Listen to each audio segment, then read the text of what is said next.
Choose acting moody.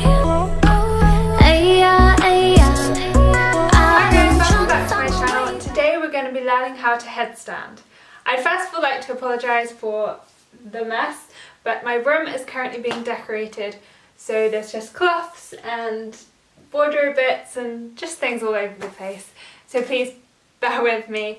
But that's okay, because to do a headstand you do not need much space at all. In fact, all you really need for starting out is a wall, some sort of padded surface. I've got my yoga mat, and you might want to get yourself a pillow or extra pillows or a blanket for the floor if you're a bit worried about falling, because I know when I started out, I don't know why, but I had this really irrational fear of falling over, of hurting my head, of knocking myself unconscious or something, which I promise you is not going to happen. So if you want, grab yourself a pillow and grab yourself some padding. So with your pillow in hand, put your pillow against the wall. And before we start going upside down, it's a good idea to warm up your body and make sure that it's ready to move and it's ready for an inversion. On your hands and your knees, and just stretch up, breathing in and breathing out.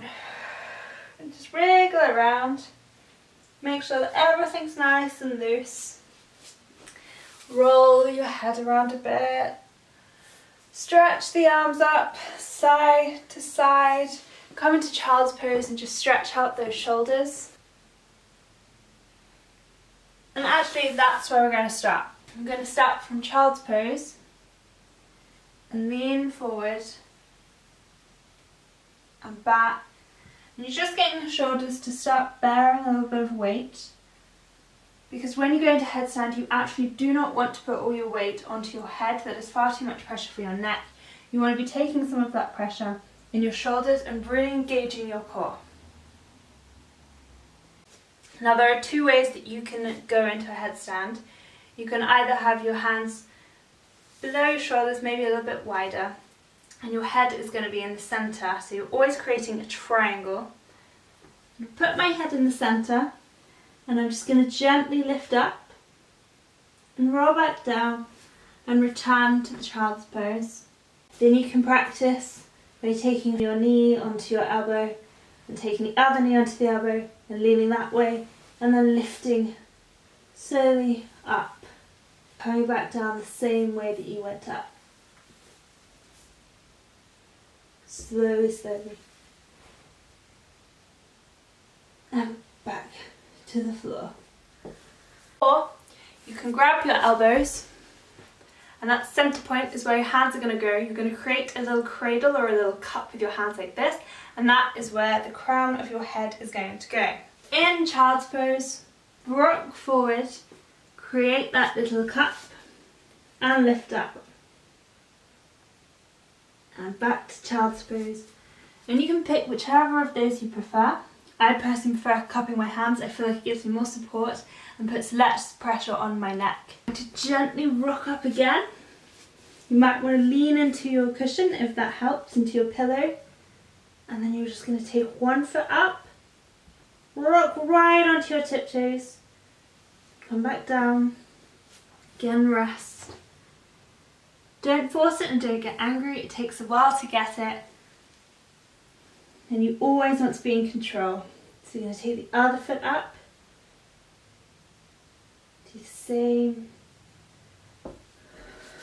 come back down. We're going to come back up this way, take one foot up, you might want a little bounce to take the other foot up.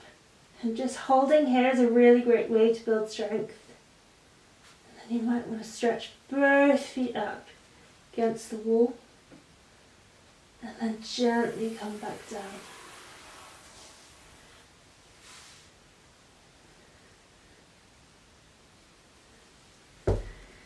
And stretch back out.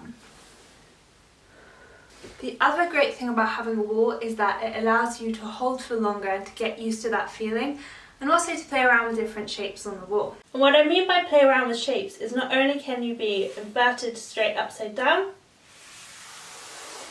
bring your feet together in a little frog, practice stretching your legs. You can bring your legs out, stretch this way, practice your split, and push away from the wall, tuck in, Maybe tuck one leg back. Or you can just practice building your strength. Holding one leg, however you want to practice. And before you know it, you'll be flowing upside down with ease.